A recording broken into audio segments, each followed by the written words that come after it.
To give in more flavor, NDTV Profit's Rishabh in conversation with Arundhati Bhattacharya, Chairperson and CEO of Salesforce India, on the sidelines of India AS Summit. Do listen in.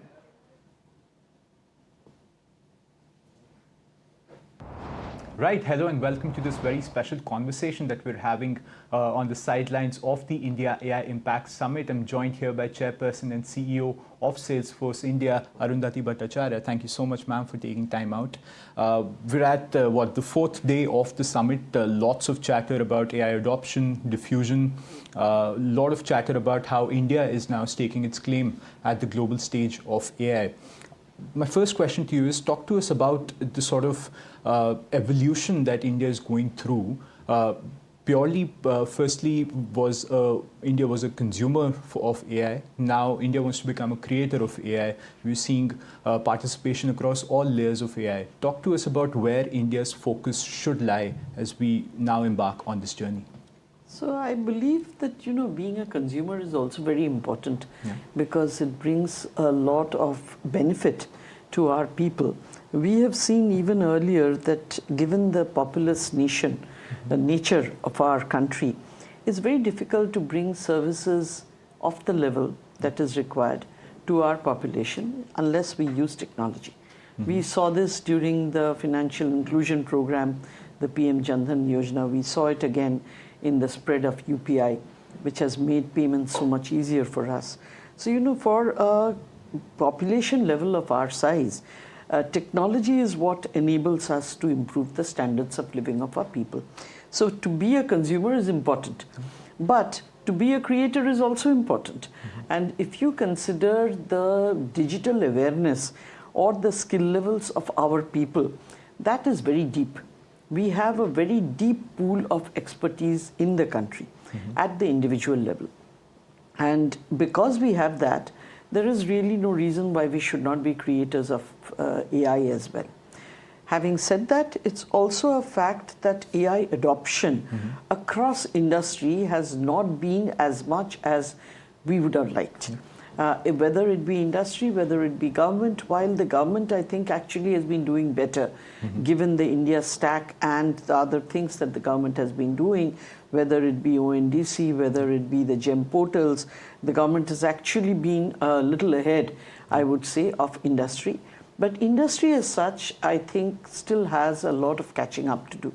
And that is important because of the sheer amount of efficiency and productivity increases that AI can bring in. I think it's important for us, if we want to be globally competitive, to see industry coming up much faster and much better in these areas. Regarding us being creators of AI, really no reason why we shouldn't be. And if you've seen the expo, or rather the exhibition grounds, you've seen the various stalls, and the various startups that are working over there, some of them with really, really differentiated and very great ideas. So hopefully, in the coming future, we will see many of these scale and become, producers of AI, with which they will be able to solve not only local but also global problems. Ma'am, you speak about some sort of a lag between industry and government adoption of AI, right? What are those impediments? Why is India Inc. lagging in that sort of an adoption? Because they are cash rich, balance sheets show that there is a lot of money on hand. Why is AI adoption a concern, even if money is not? So I think one issue is a little bit of a trust deficit. Even today, I think a lot of industry is very wary of using the cloud. And of course, I come from a company that is cloud native, and I have felt this at every step, that there's been a lot of discussion, especially where the public sector is concerned, regarding whether cloud is safe or not.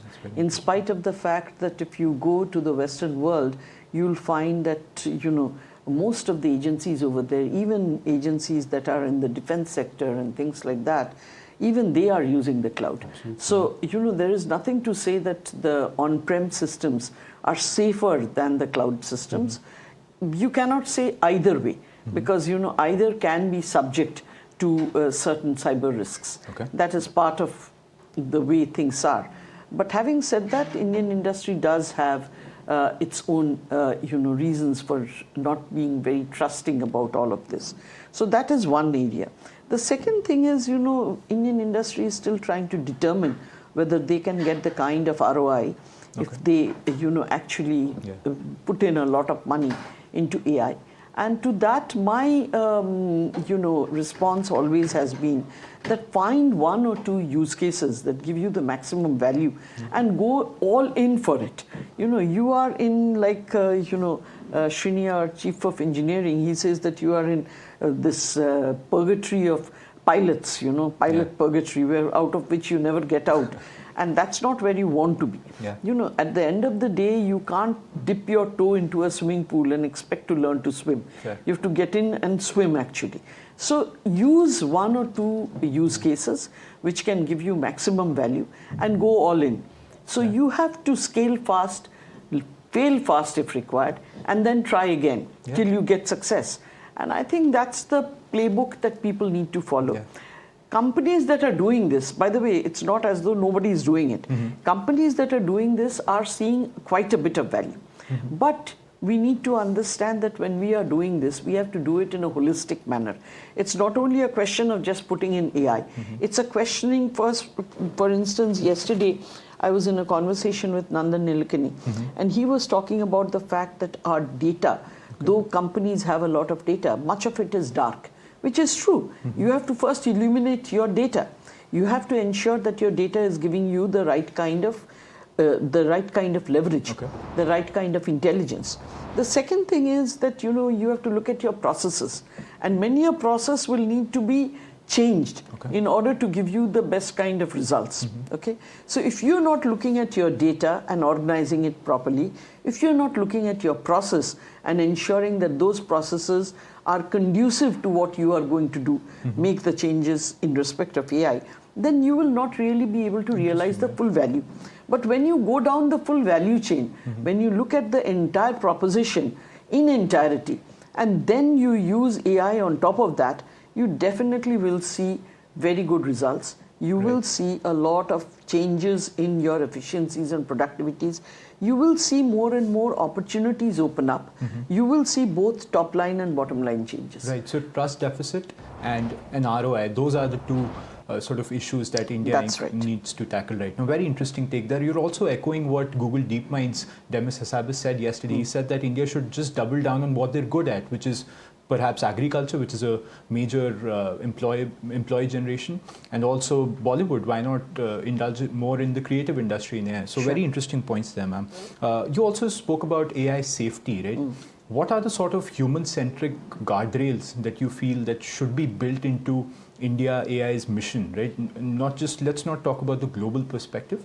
Let's talk about India. What are the sort of human-centric guardrails that are needed for India to sort of build a safe AI and also drive more adoption, essentially? So basically, I think, if you're looking at human-centric thing, the first thing is awareness. Okay. Where is the awareness? And we know the people that are going to be targeted. We know it is the old and the vulnerable who are basically targeted because they are the ones who don't really understand.